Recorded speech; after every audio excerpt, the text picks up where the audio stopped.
Just because the recording may take a higher rate. I just got it where it has to go on. Meanwhile, I think the city just wants to get prepared. Let's get our dogs going. Let's go make the other ones in the area hotter.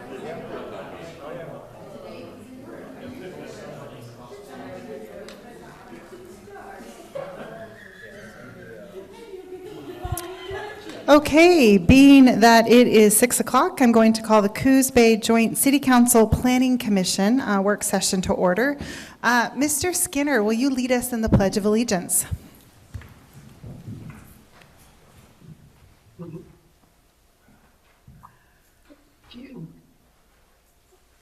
pledge allegiance to the flag of the United States of America and to the republic for which it stands, one nation, under God, indivisible, with liberty and justice for all. Thank you for all those attending this evening.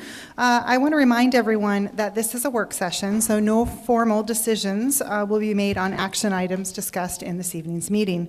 We do have several councilors online. Mayor Benetti is online, and I think Councilor Matthews is online as well. And we're not sure if Councilor Stevens will be joining us virtually.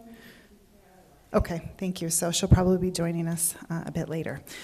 With that said, the first item on the agenda this evening is the city manager comments. Nicole. Thank you.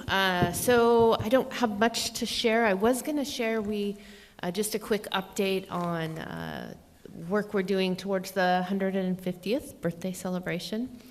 I think we might have some initial kind of marketing details to share. So essentially we have a group of roughly 25 individuals from the community, and I have a couple of heavy hitters here tonight to help back up this conversation. Janice from BCB and Beth from the Downtown Association. We've been meeting, these folks have been meeting over the last couple of months fairly regularly to kind of develop both some marketing materials and kind of a timeline and plan of events as we kind of walk into summer. So we're going to just show a couple of things. I think was the logo. We'll use this on marketing materials. We're also going to kind of incorporate that into some banners that we will put up around town. And there's also a website on VCB's, the Visitor and Convention Bureau's page. One of their pages is dedicated to that, and we are working hopefully with them over the next few weeks to add those elements to the city's site as well. I don't know if there needs some rounding out from either of you. Definitely appreciate these two organizations kind of stepping up and helping us add some pretty great items on this event calendar. So. Thank you, Nicole. I will put Janice, the executive director of the VCB, and Beth, the president of the Downtown Association, on the spot, because they've done a lot of work with 25 very engaged people in the community wanting to make this celebration really something that is memorable. So Janice and Beth, if I may invite you up to the podium, I think one of the questions that might be of interest is some of the activities we have planned, and maybe talk about that logo a bit, what those 3 stars might mean, and really the thoughtfulness that went behind the campaign and the logo. Certainly. So we had a design firm assist us with coming up with the logo that represents our 150th birthday, the sesquicentennial. A lot of people can't say that word, so we're calling it the 150th birthday. It goes for, of course, our birthday. We started as Marshfield back in 1874. 2024 makes it 150 years. The 3 stars on the golden banner represent Marshfield, Empire, and East Side. The logo will sometimes be very small, so trying to put all those city words on the banner was very difficult. We did have a rendition of that. It just didn't quite work. We also have a series of taglines. The primary one is growing strong together. On the pole banners that you will see around town, you will see the other 4. And then we are asking already established and planned events that are happening this summer, especially a lot of them put on by the Downtown Association, to include this logo and to include the proud to be part of Coos Bay's 150th birthday celebration on their marketing materials. Oh, yeah, you can. What starts off the event? So I think we have a few soft openings that start kind of in May and June, but the main kickoff for the celebration starts in July with the 4th of July celebration. We're hoping that there might be something a little bigger happening with the fireworks. Definitely the city's 4th of July in the park will be part of that celebration. There'll be some events that we're still finalizing that will carry on through the whole weekend. So that whole weekend will be from actually the 3rd, which is a wine walk, or the 5th. So the 4th is Thursday, and then the 5th is a wine walk, and then there'll be the rest of the weekend celebration. And from there, we just go from one event to another. Each event that already is established, like the Blackberry Arts Festival and the Fun Festival, and of course the Farmers Market, all of those will have highlighting the 150th celebration in those events. There will be some other events that are being planned. I think there's a walking tour that's just finishing up, where you can actually walk around and see some of the historic homes. There's also, I'm trying to think off the top of my head. There's a special play that's going to be held at the Dolphin Theater that they are writing specifically to celebrate the 150th. And then the culmination of all this, the actual birthday of Coos Bay is October the 24th, 2024. That is a Thursday, I believe. So the following Saturday will be the big birthday party. It'll be a big block party that'll be on Front Street and into Coos Bay Village, with a lot of activities, live music, birthday cake, but it'll probably be cupcakes because those are easier to do.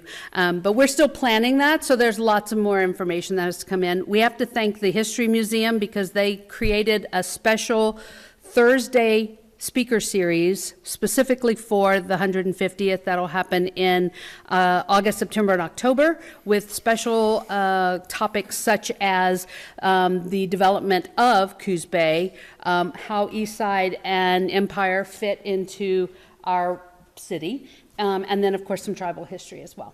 So Thank you. You guys managed to wrap that up quite nicely. So really excited about the block party, as you talked about, on October 26th. We are excited that Seven Devils has agreed to launch a beer, a new beer in celebration of the event.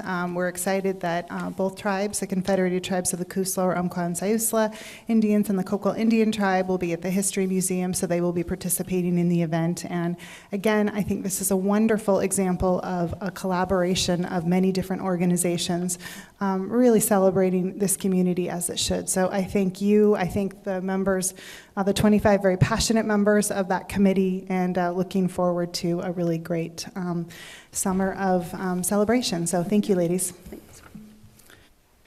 Okay, with that said, council comments. Drew, any comments? Nope, none today.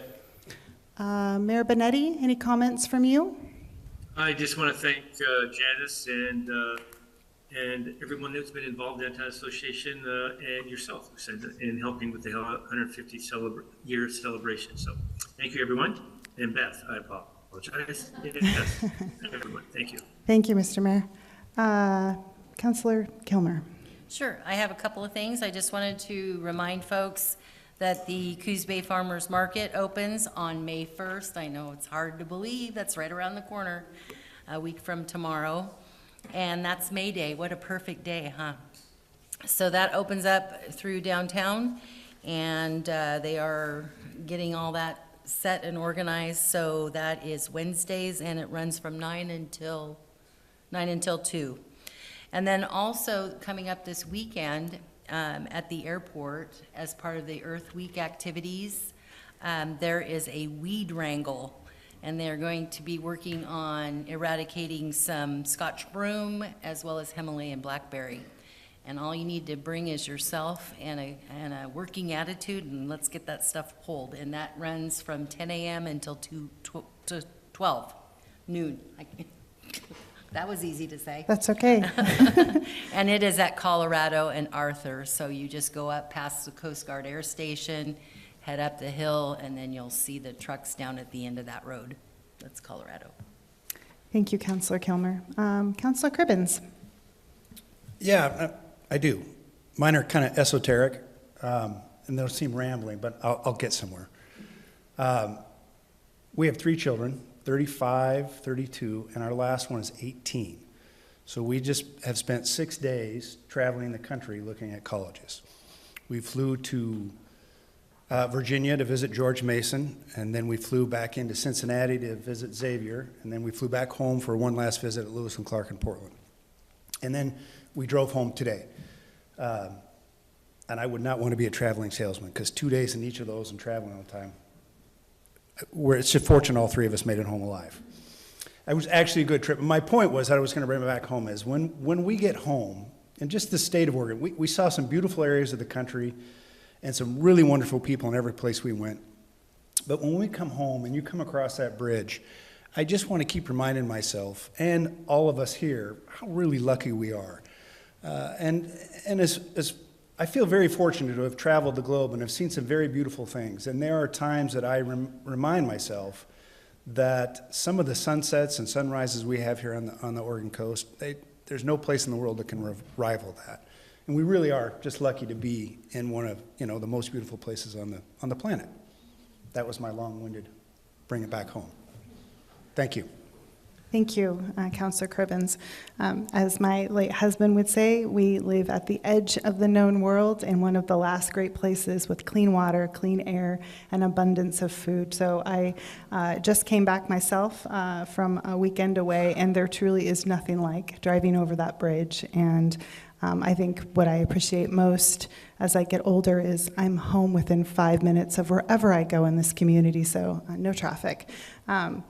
With that said, I will turn this over to Chelsea, but before I turn this over to Chelsea, this is a joint City Council Planning Commission, and we have one of our illustrious commissioners here. So Commissioner Miller, will you introduce yourself?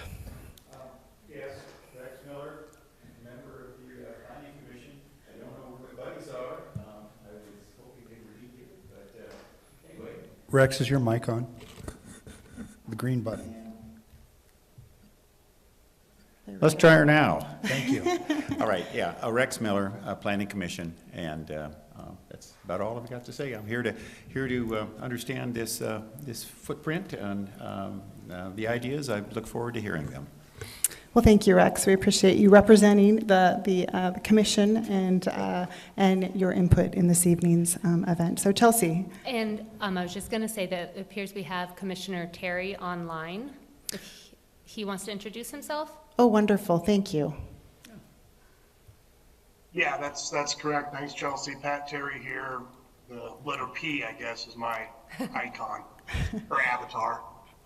My apologies, Pat. Thank you, Chelsea, for acknowledging that. So with that said, I am now going to turn this over to Chelsea. Thank you, Council and Planning Commission, for coming tonight for this joint work session to consider the Empire Area Blueprint. This is a plan that contemplates both like the economic vitality of the Empire area as well as the safety of the area.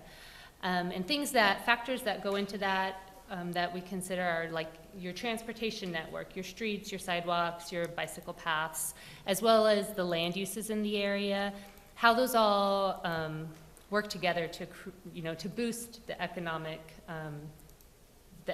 of the area as well as the safety. So this is a plan. We started working on it about a year ago at Council's direction. It's been informed by stakeholders. There's a public advisory committee. The mayor, Council President DeNovo, and Councilor Stevens, as well as a couple of people in the audience tonight, are on the public advisory committee. They actually held their 4th meeting, I think, just at the beginning of April. And we've gotten to a point now where we're at what we call we're looking at the preferred alternative and what is it, what's this vision that we see for the area that we could take some actionable steps to get to.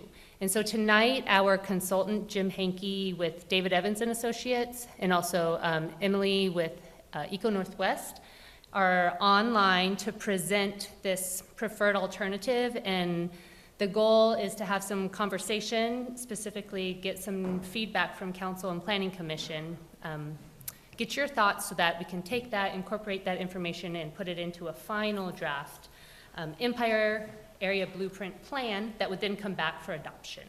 So with that said, I'm going to turn it over to Jim Hankey. Thanks, Chelsea. Can everyone hear me? We sure can, Jim. Thank you. Great. Just wanted to sound check. And Chelsea, I'm going to share my screen if that's all right.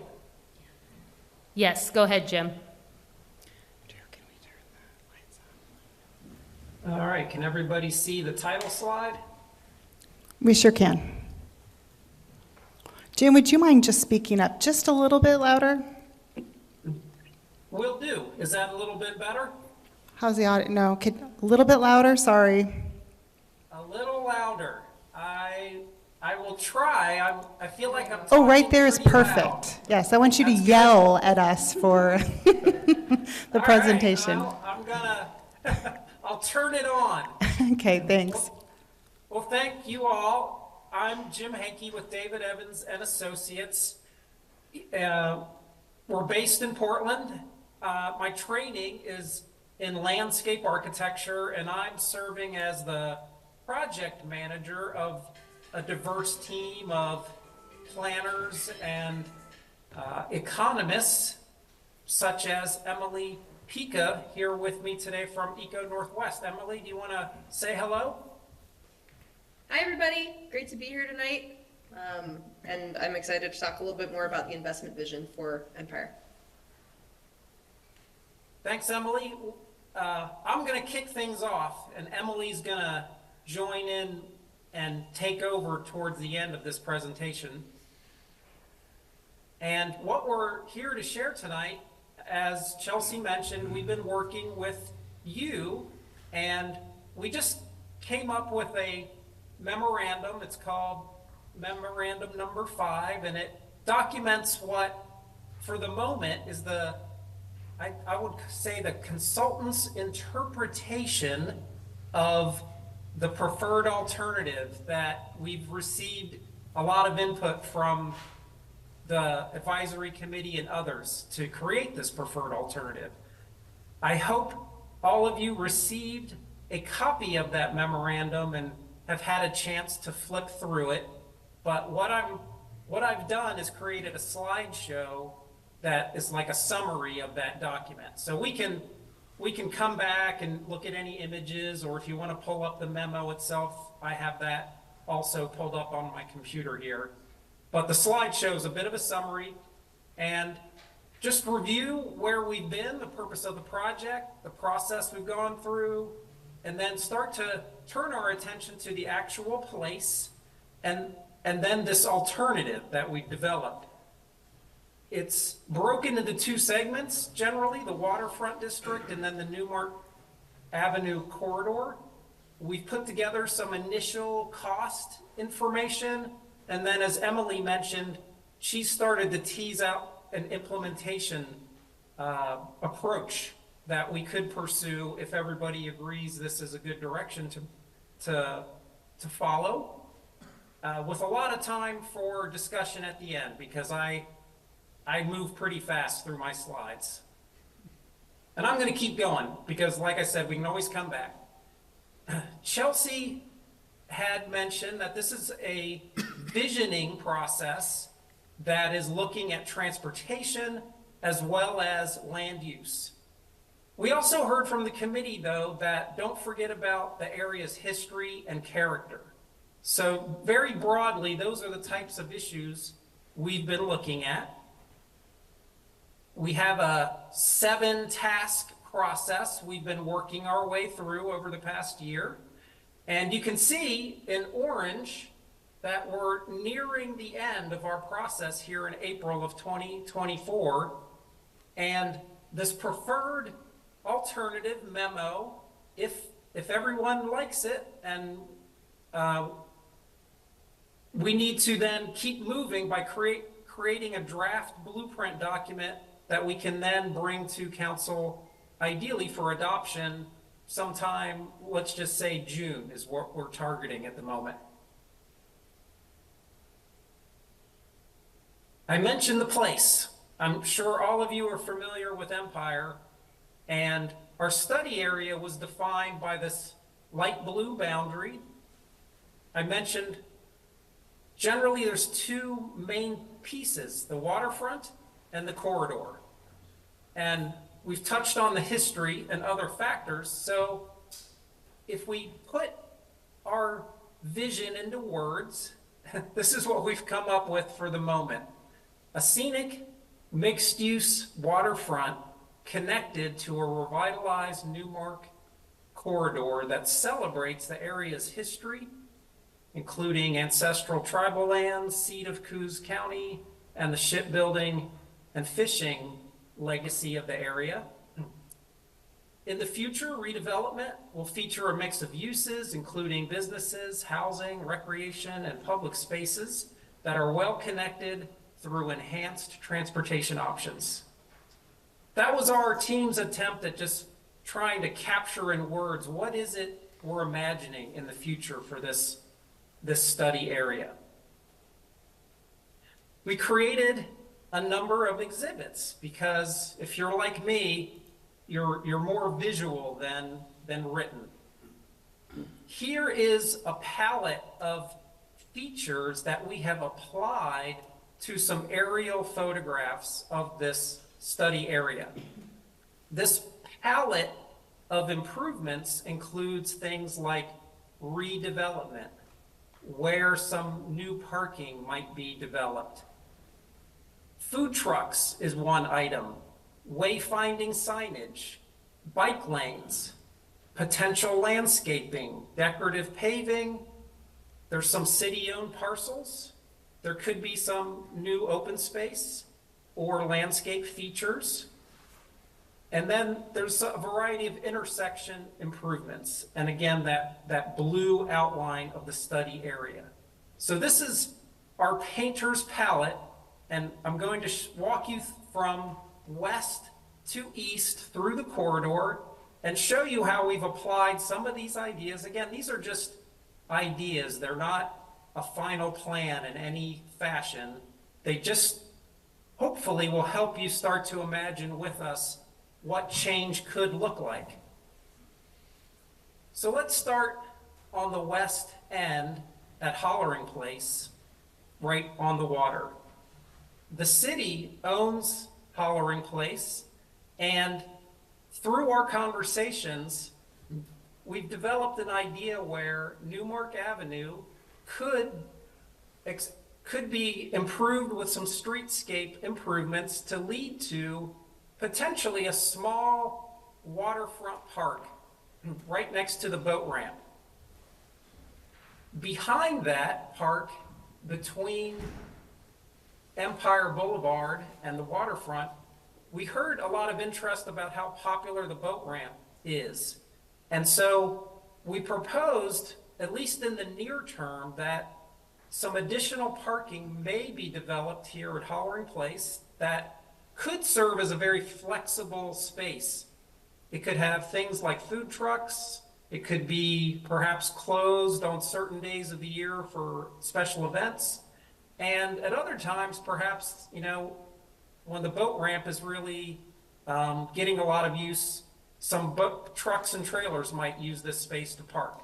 So this idea shows how what's relatively vacant today might be developed for a higher level of use, and then it would still promote access and allow it to the immediately adjacent private property.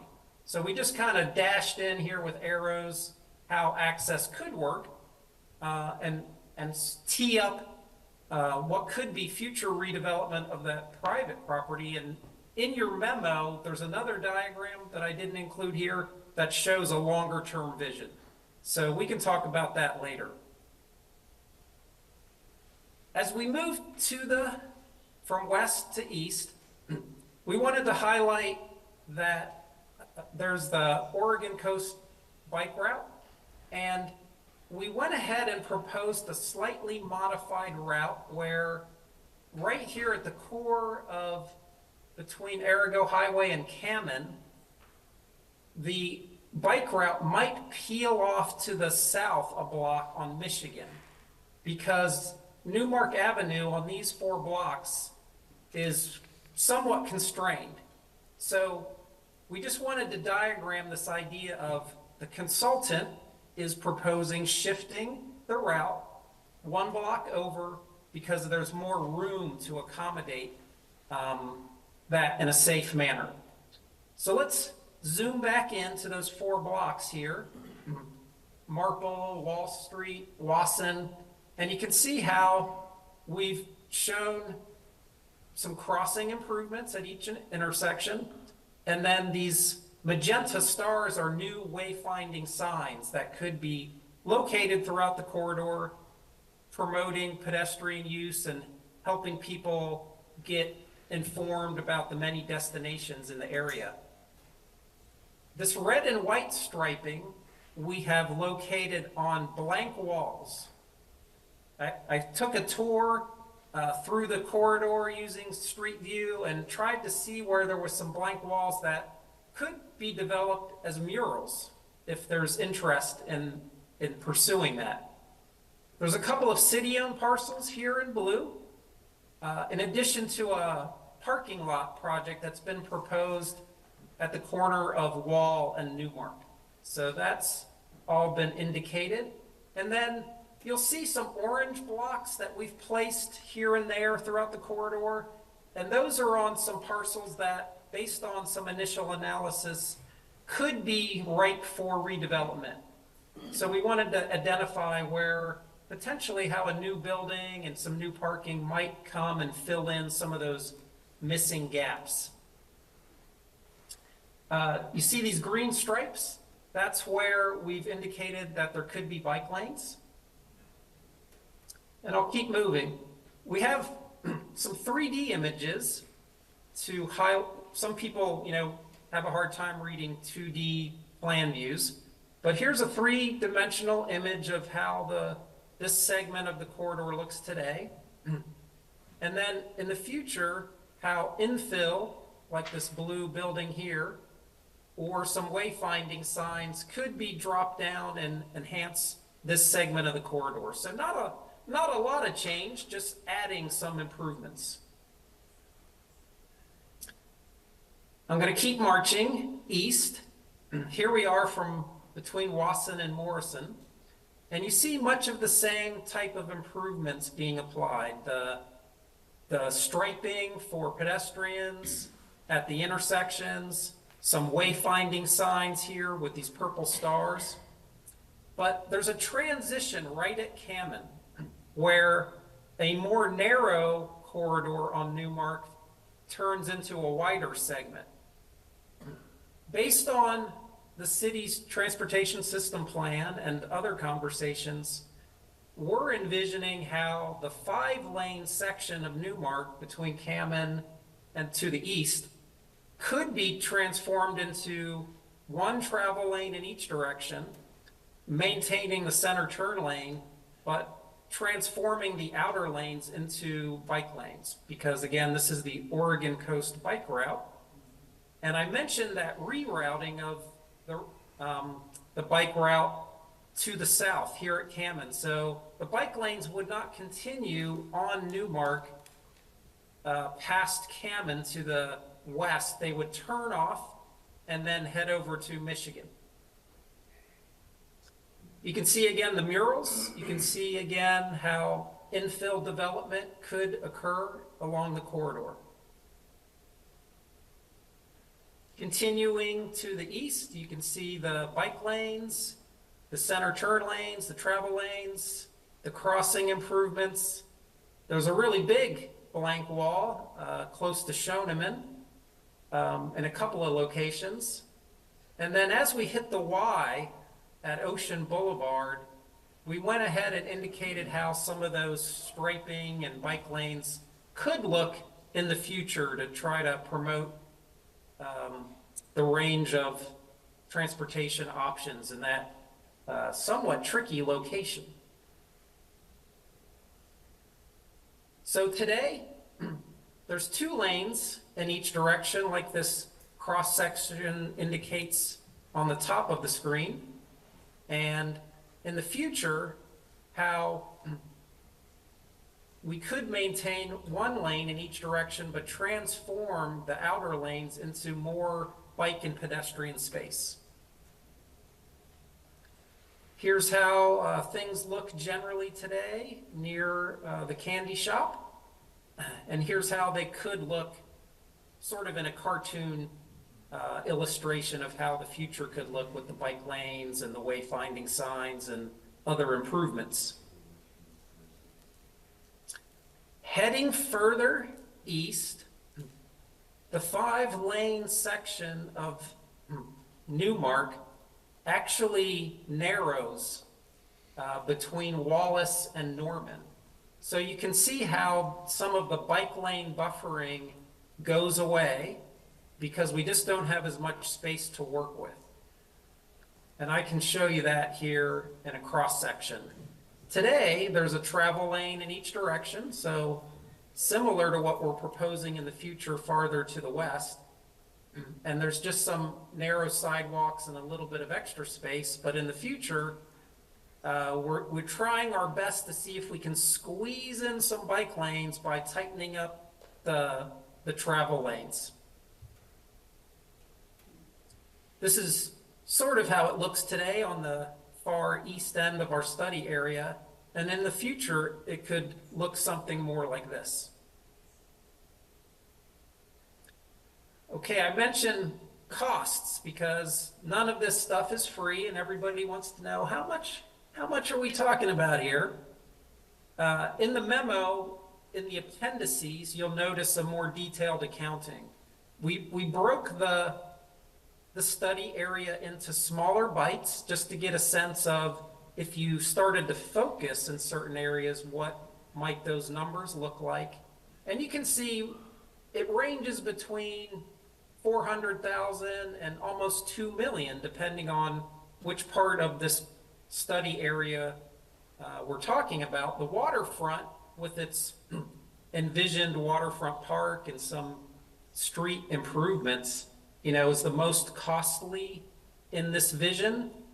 But for example, between Ocean Boulevard and Norman Avenue, it's about $400,000 worth of striping and signing and things like that. So if you want to add it all up and say, hey, Jim, if we built it all at once, what would that cost?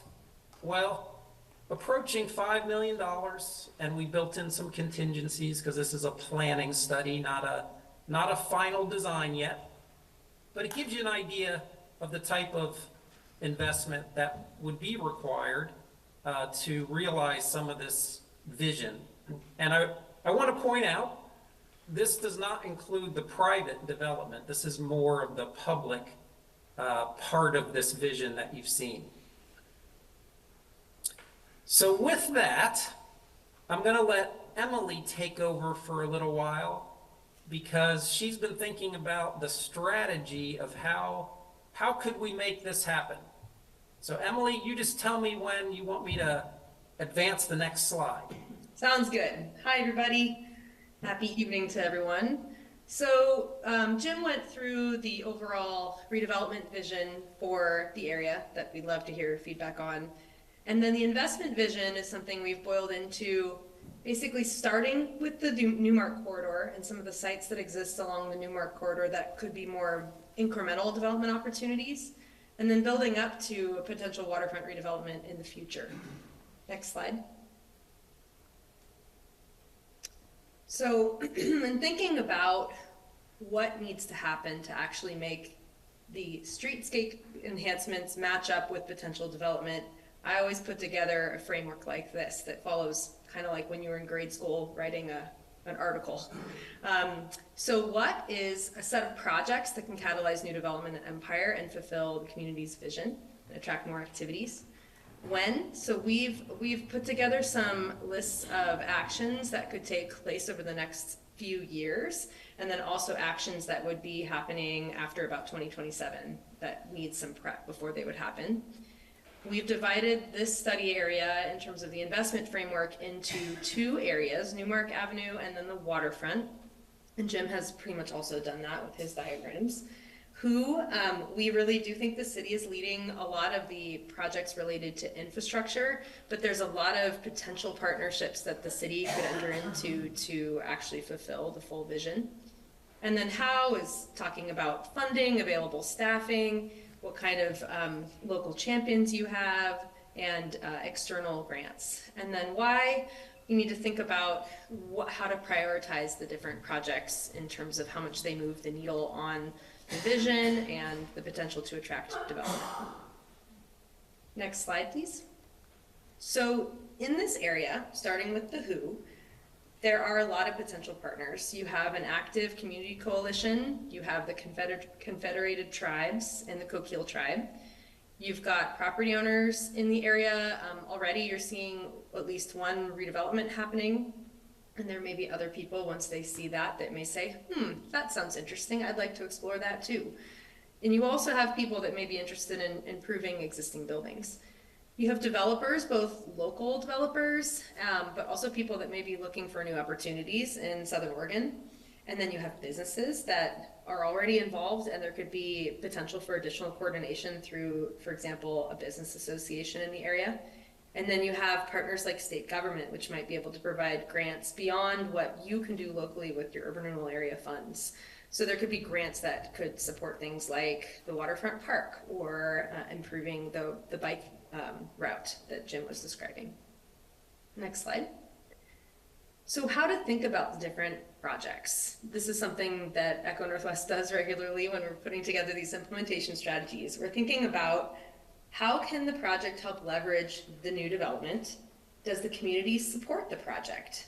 Does staff at the city have the time and capacity to actually implement the project? And that could be from your planning staff or engineering staff all the way to staff that may be maintaining, for example, the park. The level of funding that's required that goes above what you may have in your urban renewal area capacity. The alignment with your urban renewal goals. Does it advance the goals that you've put forth in your urban renewal plan? And does it align with the design objectives that we've developed through this blueprint process? Next slide, please. So starting with the Newmark corridor, this is the set of projects. So under the early wins, we think it makes a lot of sense to start with activating the ground floor spaces that are already in buildings on Newmark, and couple that with targeted intersection revitalization. And you could start with the intersection of Wasson and Newmark, or Cammon and Newmark, and couple those public investments with the potential ground floor space activation to really create more of a there. We've also heard throughout this process that the community is interested in an additional housing development, and there are several sites along Newmark that could have some incremental middle housing or other types of housing development there. And I think urban renewal could be a very powerful source in helping to target acquisitions and support that development. Building the identity and making the area known beyond the people who are involved in the community coalition. It's a very interesting area that I think once you learn more about, people are going to want to be able to see that wayfinding and learn more about the history. Historic preservation and energy efficiency grants could be an opportunity to help revitalize some of the buildings, and those grants are available both at the state and federal levels, but you need a grant writer to help you get those. Improving additional Newmark Avenue intersections could be on the table if we want to prioritize streetscape improvements. And then completing the parking lot project are all some early potential wins on Newmark.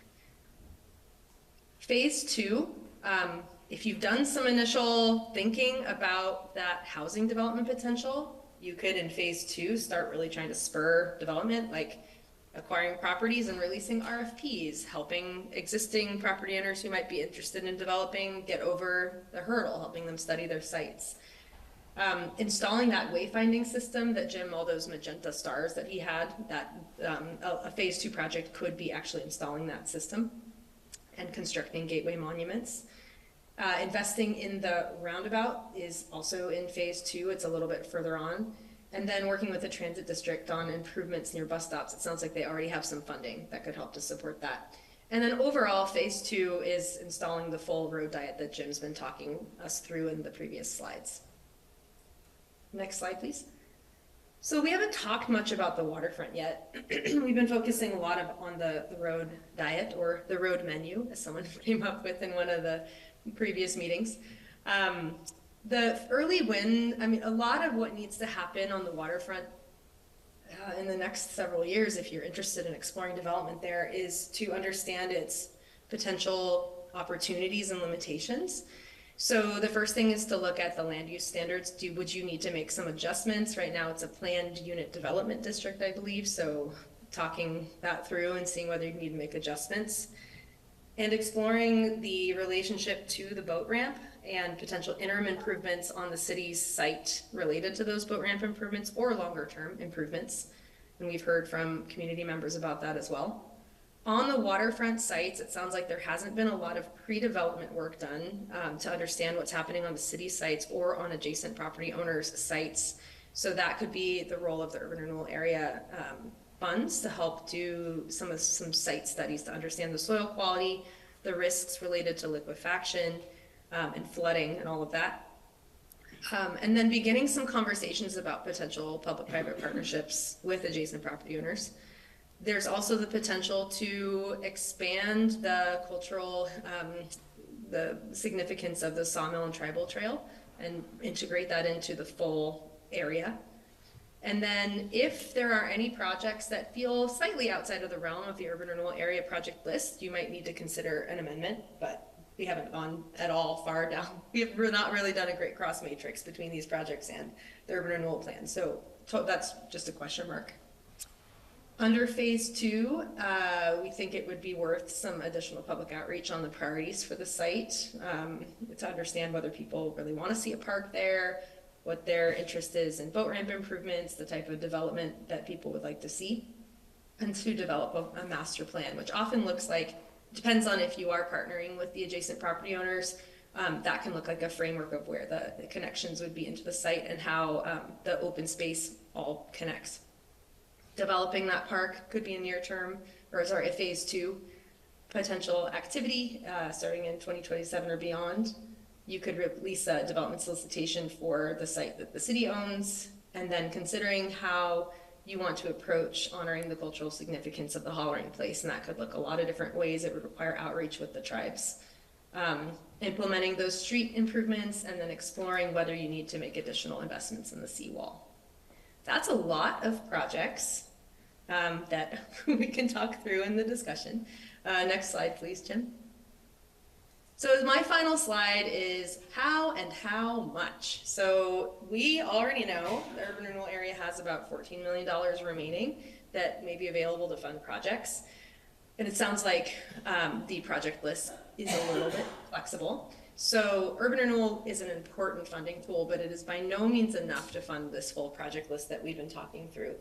So the city should look into potential grants from the federal, state, and foundation sources, and we've done an initial compilation of promising grants that could help to fund things like your wayfinding system, public art, a mural program, the parks, investments in the parks, could help to support some housing development, bike improvements, tourism improvements, and then brownfield development, which is something that we haven't talked much about, or I forgot to mention on the previous slide on the waterfront site, but you definitely want to explore the brownfield status of that site.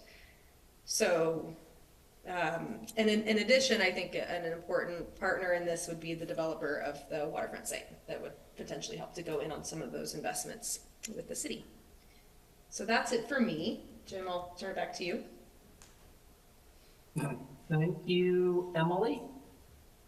That's what we have summarizing that memo 5, and I think I'll stop sharing for a moment at least, and Chelsea, I believe we'll open it up to conversation around what we've presented to all of you. Yes, Council, Planning Commission, please give us your thoughts. I thought it looked great. It was pretty exciting, really. It'd be neat to see that like that, increase business opportunities and foot traffic and people down there. I really support the bike trails. It would be nice though if they didn't have to shift it, so they could stay in the main thoroughfare going through there. I get that if you don't have the space, you don't have the space, but it would be neat if it was unencumbered and can just roll through there. And I want to confirm, the entire project that we discussed, including the waterfront development, was about $5 million. That was everything. Well, the waterfront street improvement, park improvement, that piece, 5 million. Jim, is that correct?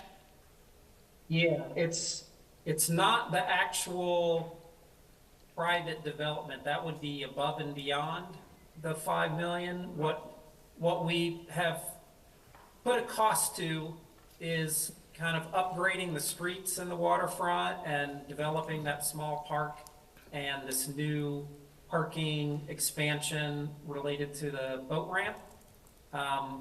So there would be quite a bit more money to upgrade utilities should the private property redevelopment get going. So I think that does that clarify? So well, maybe I'll try to put it in terms I can understand. So the roundabout, the bike lanes, the parking lot down on the waterfront, the signage, all of that's the $5 million. We left out the roundabout. You can see in the back of Memo 5, we have a somewhat detailed accounting of what we put a cost to. We included a line item for the roundabout, but we left it blank. That's a project that the city has been developing prior to this effort. So we just wanted to make sure we were physically planning for that improvement, but we felt like we didn't want to spend our time trying to come up with a number for that, since that was already moving forward on a sort of parallel path. So we are doing that? The roundabout, yes, it's in the works. I mean, I think it's very beginning Okay. stages. Yeah. Okay. Thank you very much. You're welcome. I had a couple comments. One of the things I liked about it was the fact that it took bikes off that main thoroughfare and took them down through what I hope will be the commercial area. And I appreciate all the work that has gone into this. I do have a couple of concerns. And I live on South Wasson, so I make that left-hand turn on my way home a lot. And I see some real issues with a choke point if we go to a road diet. I'm not a big fan of road diets, everybody knows that. But I know we are trying to slow traffic through that area, but we have to remember that we have school buses that turn left off of that road to get to the school, and they use South Wasson to get to the school and to get back to the bus barn, which is on the other side of the street. And then during the peak summer months, not even peak summer anymore, I counted 17 cars on my way to work that came through that intersection before I could turn on to Newmark off of Wasson, 17. And so when we have tourists, when we have buses, it's going to be a major, major issue and a major choke point. I'm just wondering, did we incorporate the bus company and the school district in this conversation? I believe that, I don't know that they've been involved in the PAC. I believe that we reached out to them. I think we need to reach out again, because I know that we had some issues of them getting onto Newmark, and we had to really work with Star of Hope and move parking down from Newmark south a little farther so that the buses could get through, because when the trucks and cars were parked there, the buses and cars were having to go in the opposite lane to get around them. And that brings me to my next concern, and that is parking. We don't require parking for development because we have a parking district, I believe, in Empire. And just adding that apartment complex on South Wasson has filled up the parking from that alleyway all the way to the end of the street and around onto Michigan. So if we don't, we need more housing and we need to develop more housing, but if we don't start talking about how we're going to park cars, even though everybody says we want to make it bike-friendly and pedestrian-friendly, one of those apartments on the end has at least 3 cars. 3. So to say that people are walking and getting to places, maybe they are they have a motorcycle too that they get around on, and they have bicycles. But we're going to have an issue with parking out in Empire, and we really need to take a look at that. Anything else, Councilor Kelmer? Was that nice enough? Yeah, you did pretty well. I always appreciate your comments, and I think as a member of the committee, I think the intent was to slow down traffic, right? So we hear a lot from the coalition that people zoom through there. So, and what we had imagined is if we're slowing down that traffic, then quite honestly, people are going to stop and they're going to see that there's Tokyo Bistro that you can go have lunch, or you can go to one of the shops there. So that was the thinking. To your point, though, I think parking is something to be concerned about. And there are 2 city-owned properties. I don't know if that's the highest and best use, but we need to consider it if we are talking about this development. We also talked a lot about bike paths. We've heard from the citizens of this community that it's really something that they want. I commend that, and yes, it comes at a cost. And quite honestly, our focus was really slowing down traffic, including those bike paths. I know Mayor Benetti, I'm sure, will have something to say. I appreciate your comments about the turn lanes. I do want to address a couple of things, though. Sure. There are 7,000 people that live in Empire. And if we're only looking at Newmark, then we're not doing our jobs. Those people have to get to work, from work, to schools, to daycare centers, which we have many of in Empire, and we have to remember that roads are also for vehicles to travel, and it's the safest way, rather than going through a residential area to get around traffic because they know a known choke point, and speeding down a residential area, and I just don't want that to happen either. No, I hear you, and I think this council hears you. I think what a terrible problem to have that we're actually talking about a plan that you and I have passionately, right? Yes. Asked to have. So I think this is a great conversation, just giving some perspective to where the group was when we agreed to this preferred alternative. I don't have any more comments at the moment. Councilor Farmer, do you have any comments? Sure. So where did I go on here? The bump outs in the pictures, I don't know if we're thinking about making those bigger. I just seem to remember when Empire first got some really big bump outs that were beautiful and decorative. They turned out to be really good at catching drunk drivers. I think Roger told us about that one. So it might be a consideration how close to the road we put the bump outs, because I'm sure some people just hit it. So, but I do like how they look, so that's good. I'm wondering too, rerouting the bicycles, I'm concerned about where the deviation is at Cayman, but if the bicycle route were to be deviated more towards what would appear to be the middle school on the image, if we couldn't also pursue safe routes to school dollars to get that renovation accomplished, like we did for Eastside when we had the school going in out there, we were able to use safe routes to school to renovate a large chunk of road. So it could be another funding mechanism if it were done that way. For 4th Street, I agreed with the road diet, and I haven't had problems with it, but I'm gonna side with Stephanie a little on this one. I have problems already right now when I'm in Empire near Cayman, because I still go over to Bay Area Enterprises regularly, and it's down in the section that would turn into a park in this. But I go a reasonable speed when I do it, but I already do dodge that section. I cut over around McKay's and go down the neighborhood side because the traffic is really bad already at that choke point. And I think if we do a bicycle transition in that spot, it's only going to exacerbate that problem. If we could deviate that route off before we hit Cayman, that might work better. But definitely that Cayman juncture is already a traffic problem. So that gives me pause. I don't know if there's another way to work around it though, so. Yep, that's my stuff. Rex, any comments from you? Oh, well, just a couple of things. One, I'd like to really see the trees redone on Newmark.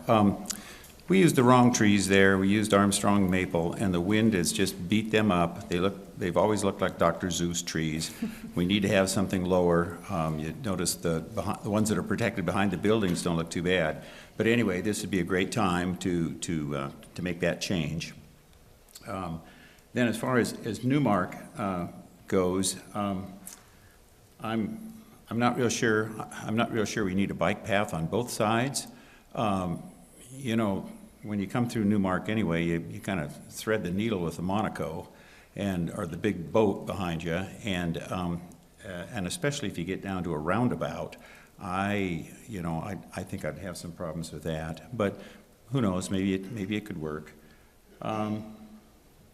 Oh, and then lastly, something that's just never been mentioned, it's potential access across into the private property. And there's never been a site plan that showed there's a 12-inch high-pressure main for Northwest Natural Gas. It's only 6 foot deep, and that's a swampy area right in there. And I've mentioned that before, but it's never showed up on any site evaluations. So that's just kind of my spin on it, but I think it looks great. Thank you, Rex. Pat, any comments from you? There we go. Can you hear me okay? Sure can. Okay, great. I want to just reiterate what Rex said about the bike lanes on Newmark. I worry about making the lanes of travel for the traffic any smaller. And it already seems like half the time somebody's driving a 1-ton truck and there's a semi on the other side. They don't seem to be able to go past each other. And making those lanes smaller, I'm not sure it would be the best use, especially if you had the bike lanes at least on one side of the road, or more on Ocean Boulevard side of things. But I understand you need travel in both directions, so I guess that would be one concern. And I guess the other concern is what would be, as far as redeveloping that area, because you're going all the way from the Y to the Hollering Place, right? Correct. Yeah, so what would be any kind of plan for the Devereaux Center and what they have going on there? In regards to that, I think that was not, currently there was no conversation about it moving. It was really focused on the transportation route and in hopes to attract additional development, but the Devereaux Center specifically, there was not conversation amongst the group about it. Well, I think if you're going to be redeveloping that area, they should be part of the plan and what how they're going to take care of their contingency or their constituents. I hear you. That's a private business, though, so I don't know if, I'll just say I hear you, Pat. I don't know if we have the ability to change that, but duly noted. All right, thank you. I would think we can engage their board a little bit in the conversation, because I know, somebody I know just got on there that makes a lot of investments, so he would probably be interested in talking about the implications of the whole plan. Looking at some of this bike lane, building on that idea of cutting it down to one on Newmark, I'm wondering if you couldn't do one going out towards the beach and then one coming back on a deviated path to keep it out of that little strip near the bistro. I forget Because I'm looking at what's proposed, and through that section past Cayman, it takes the drive lanes down to 10 feet from 12, but if you take one bike lane out of that, you can go back to 12 feet for each lane and still have traffic going to the beach. You would just deviate traffic coming back off of that main road. Thank you, I'm wondering if we can consider, because we heard about different types of bike lanes, and it seems to me, because I think Rex brought up a point that I'd forgotten to bring up, and that's, threading the needle through there. I have actually witnessed motorhomes hauling a boat hit those bump outs. There's not much room for error. And I'm wondering if we could maybe if we're gonna redo that, why couldn't we make the sidewalk wider and have a shared thing that was proposed by that other firm that did some looking into the bike path from Front Street to Mingus? It was one of the options that was it was provided verbally to us, but I've never seen anything on it. That might be more protective for a bicyclist trying to get through that area.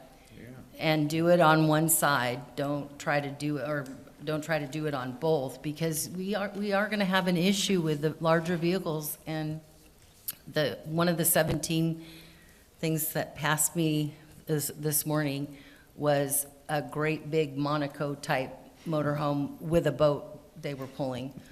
I think it's something that we have to consider. Councilor Kilmer, can I ask Mayor Benetti to engage too? Oh, just I'm wanna sorry, I make forgot sure. about Joe. Sorry. Just one more thing. Sure. Devereaux Center, I think we need to use the public property and do what we can to stop pedestrian traffic in that area. Even now, we need to work on that, because I know of somebody that actually got in a car accident because they tried to avoid somebody crossing the street, 5 lanes there at that. So we need to maybe look at that even now. Thank you. Mayor Benetti?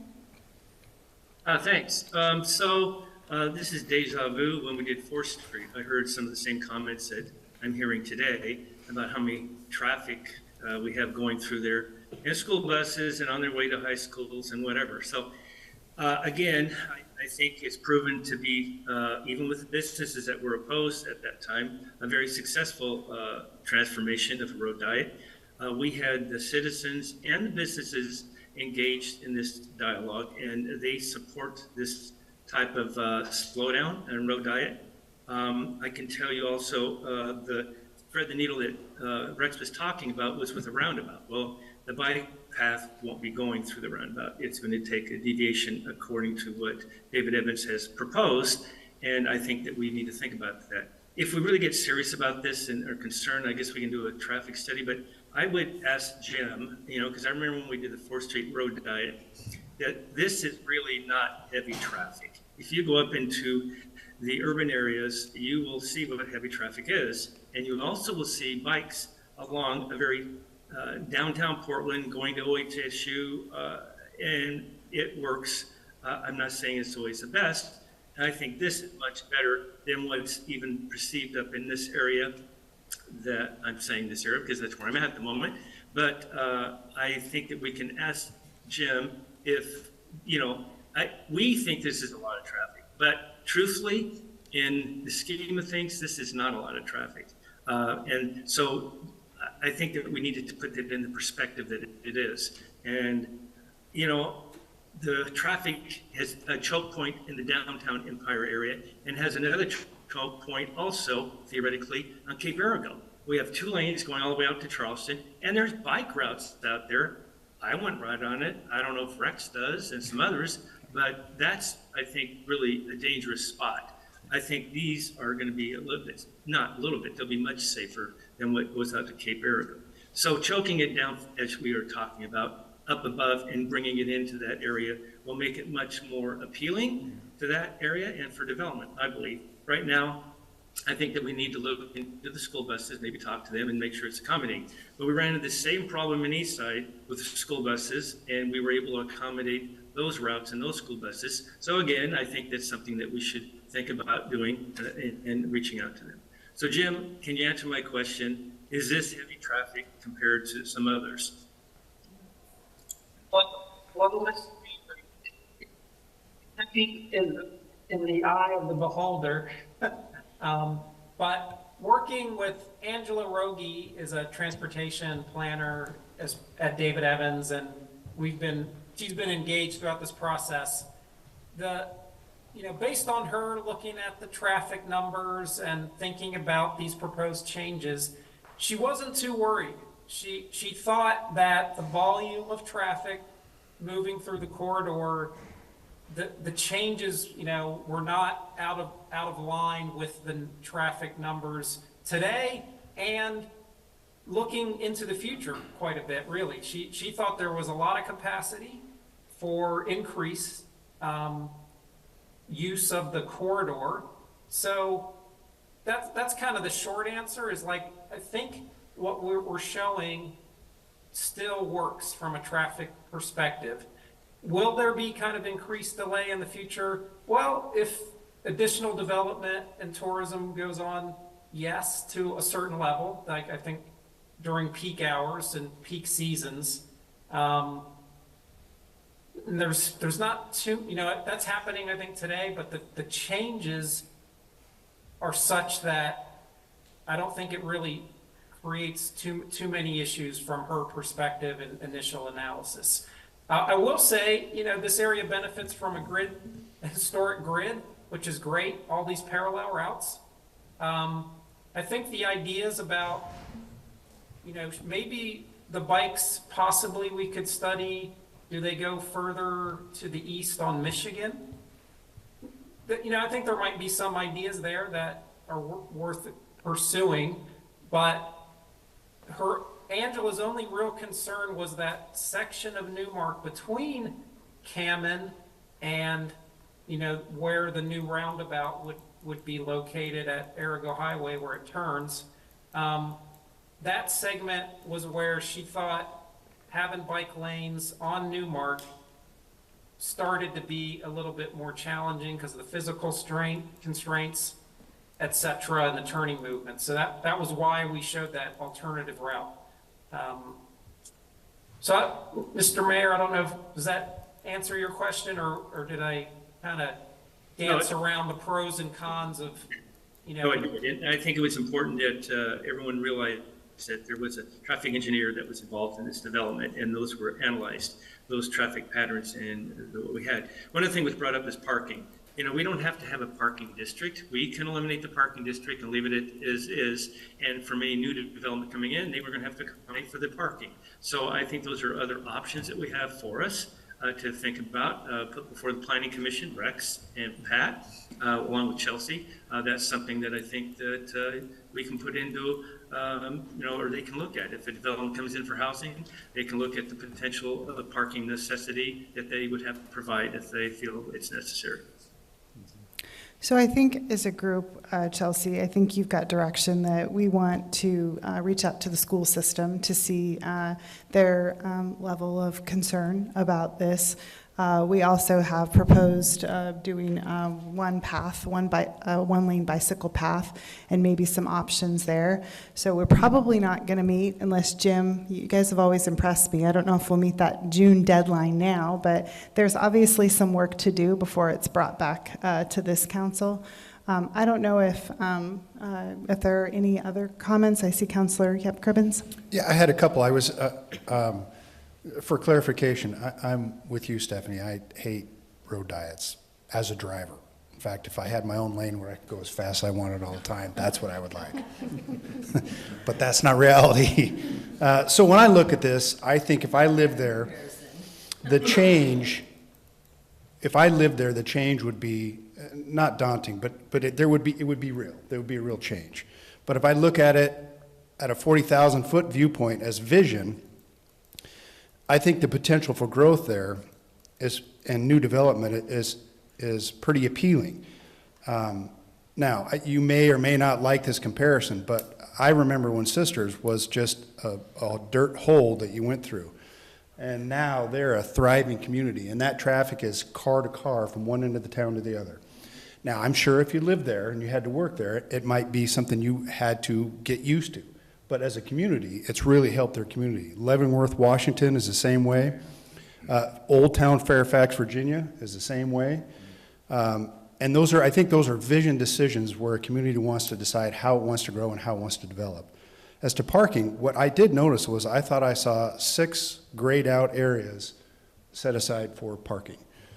Because you're right, if we're going to do this development, there's got to be some place for people to park. I suppose that was just my added 2 cents. Thank you for that 40,000-foot level, Commissioner Cribbins. Appreciate it. I can't help it. I got to get the last Councilor word Kilmer, in. I know you want one last comment. No, I don't, as I started out with, I said, there's, we have fought to have some real thought given to Empire. It is on that destination. It's important. And it can be so much more than it is right now. And so I want to make that very clear. I was through Sisters not too long ago, and it was terrible as a driver. I couldn't wait to get out of town. There was no place to park even. So, but that's something completely different. I just want to make sure that we have the capacity, and because we want to do this right. We don't want to come in afterwards and go, wow, that bike deal didn't work. And we don't want to have what happened up in Reedsport. They're rethinking that now because traffic has been backed up clear to Lakeside in some occasions. So I just want to really make sure that we get it right. I hear you. I think we all do. I think I appreciate your passion. You and I have been huge advocates for Empire, given that we both live in that area. So, and I hope that Chelsea and Jim and the entire David Evans and Associates firm have heard the things that we're hoping that we can address before it comes back to council. Any other comments, Rex? Just one other thing, and this may not really pertain, but that lot that was recently sold to the city, the fellow that owned that, we had talked at length about making an anchor for Empire, and he wanted to put a Five Guys restaurant on that corner, on that northeast corner. And I think if you have an anchor in Empire, it'd make a huge difference. People would have a reason to go there, not just to go through Empire, but they'd have a reason to stop. I agree. We talked about a library there, Rex. We couldn't get that through. That would have been one heck of an anchor, huh? Well, the guy that wants fries and a burger probably wouldn't be interested in the library. Fair enough. Fair enough. Okay, with that, I think we will go to public comment. Oh, Rex, I did want to mention, thank you for your comment on the trees.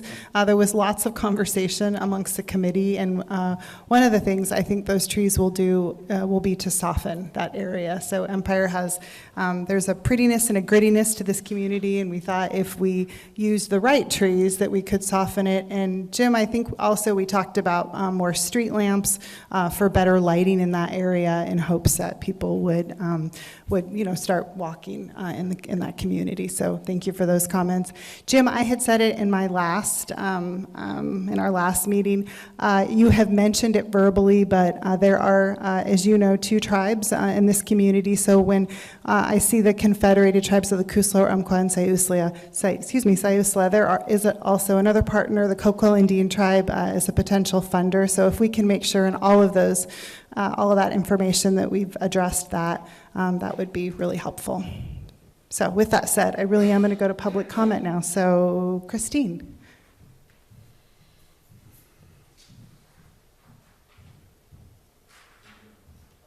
Okay, we have two people who want to make comment this evening. Before I ask them to come up, I do want to remind everyone that the public comment period is designated for topics that are not already included on the agenda, but you can talk about them now, is intended for the public to share ideas and concerns. It is not intended for an interactive discussion with council. There may be opportunities for public comments during specific agenda items. Members of the public are requested to confine their remarks to questions or issues under discussion during this time. During any designated comment period, individuals shall not engage in personal attacks, shall not impugn the motives of any speaker, and shall at all times while in session conduct themselves in an appropriate manner. No person shall make personal, impertinent, slanderous, or unauthorized remarks or become boisterous while addressing the council. If this type of action does happen, we will ask you to leave. So with that said, Lundy, I'm sorry, I can't read. Dean, sorry, forgive me, come on up.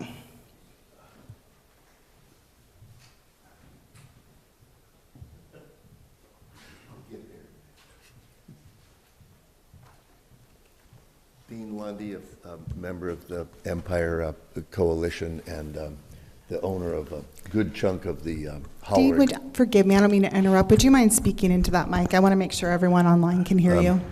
Dean Lundy, member of the Empire Coalition and the owner of the old Coos Bay Boat Building Center down at the bottom of the hollering place. As you all know, I'm not going to pound it. I'm fiercely protective of old people and walking people and bicycles. I think that the bike path, bicyclists are going to go the shortest route that's the prettiest route. So getting off of the beaten path, I don't know. The bikes will figure it out. There are a few things that I've been looking at in the hollering place that I think would be really beautiful for the future. I don't know who owns it now, but I've talked to a few people. I grew up with live music. In San Francisco, we had acid rock. We had live music all the time in the park. There's a hillside that faces the hollering place that I think the tribes were going to buy, and several people have mentioned an amphitheater against that hill would be just fabulous, I think. There's also, nobody's using it now. I don't know who owns it or what. But there's also a little lot that Brown and Hess Realty has right at the boat ramp there by the crab dock. Brown and Hess Realty has this little lot behind the old barracks there that's for sale really cheap. It's like $150,000 or something, and it would be a fabulous beach park away from the boats and stuff. And I don't know, if I had the money, I'd donate that. We'll talk. My property, it shows at the bottom of Newmark, it shows a kind of a sidewalk, and I would allow a bike path or a walking path if they connected it through the Sauce Brothers property. I would more than be happy to let people walk through there to that cute little beach down there. And I want to give a woof for the dogs. A lot of people let their dogs out down there. It is one of the few places that they can just be free and run around and stuff like that. So I know about the food trucks and all that, but I really want to give a good woof out for the dogs in the future. And I'm all for the future. Also, electric charging stations. 20% of the cars that were sold last year, new cars, were electric plug-in cars. And we've designed a brand new parking lot there, and we've lost a historical library to do it. It was just, it couldn't be moved. But there's no electric charge stations there in that new parking lot. And I don't know what's going down there on Front Street at that parking lot, but people should be able to plug in their cars and trip out in Empire, because it's just fabulous, like Commissioner said. Thank you very much. Thank you for your comments, Dean. Appreciate it. The next person on the list is Mike.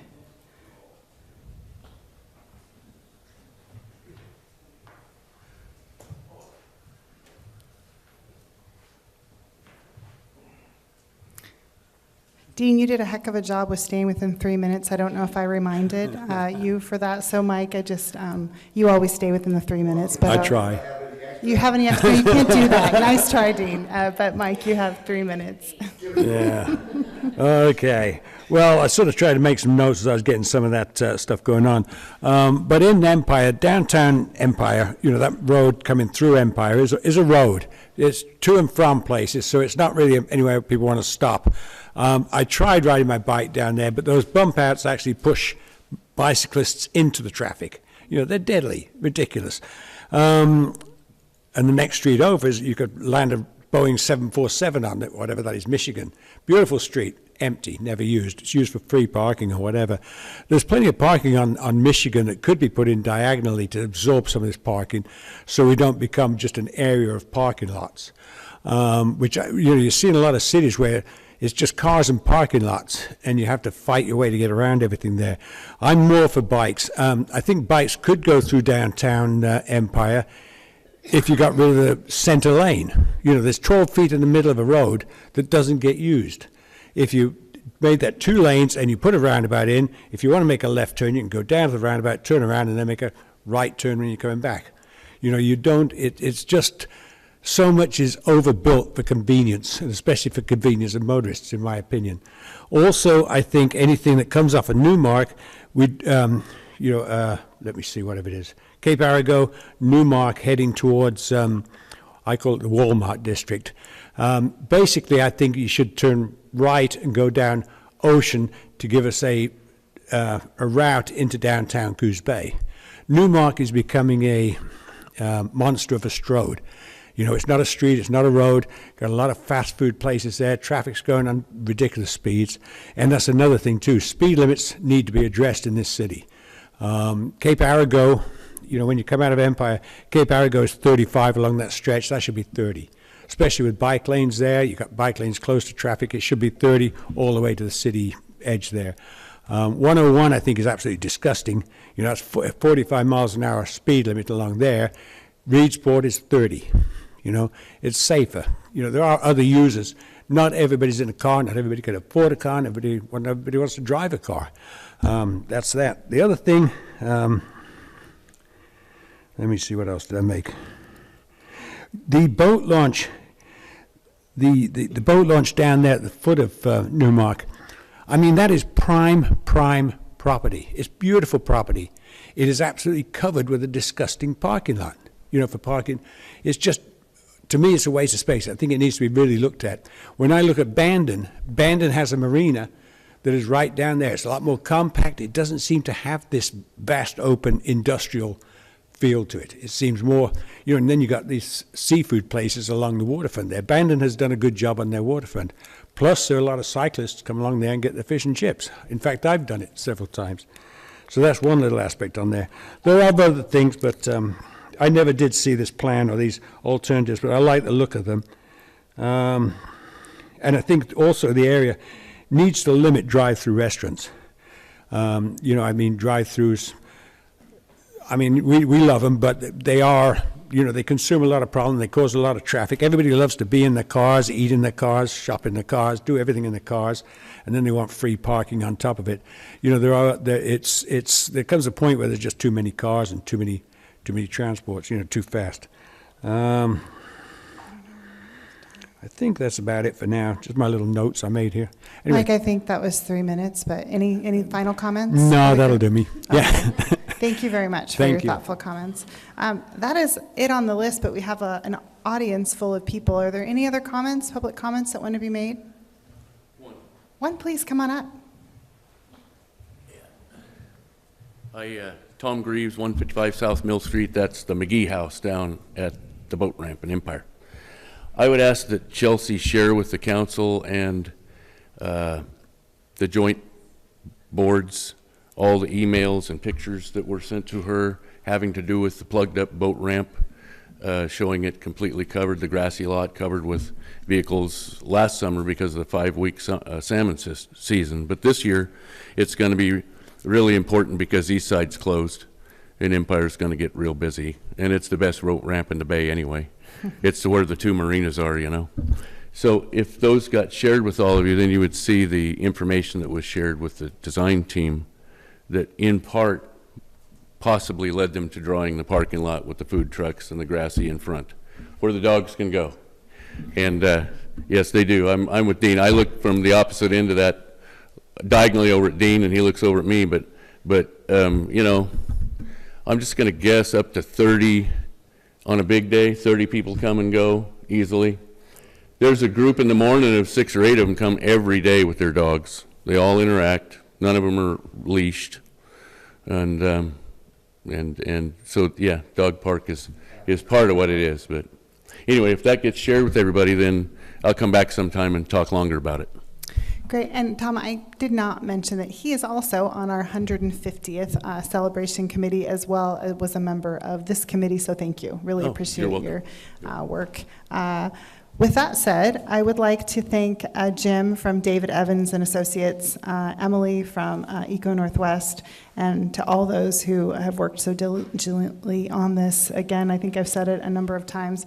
This has been a passion project for a number of us on this council, so I am thrilled to see that we have a plan. We want to make a few edits, but I'm going to give the last word tonight to Councilor Cribbins. I apologize. Just kind of a silly thing. Dean, where did you talk about like the amphitheater?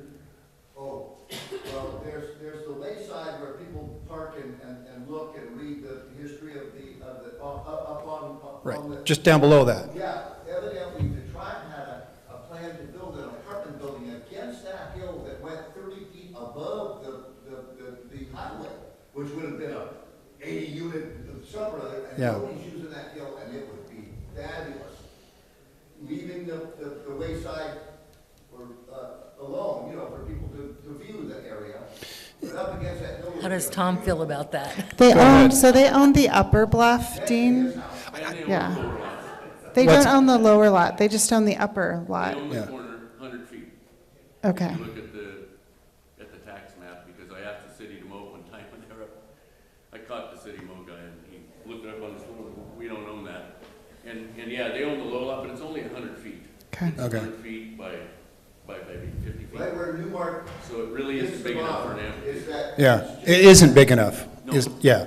Well, I was just thinking that they call that the hollering point, right? Because at some point, the vocals were good enough to holler across the channel and back. So, anyway, it was a non sequitur. Sorry. It would be fabulous for stone steps, you know. I apologize. Go ahead, Dean. It would be fabulous for an actual stone amphitheater, permanent, just stone. It wouldn't take any maintenance except to kind of terrace it. Yeah. It'd be great to see. Thank you for clarifying where it was. Thank you. Thank you. Okay, with that said, I think I will adjourn the meeting. Thank you very much. Thank you. Thank you. Bye-bye. So, do you think Jim has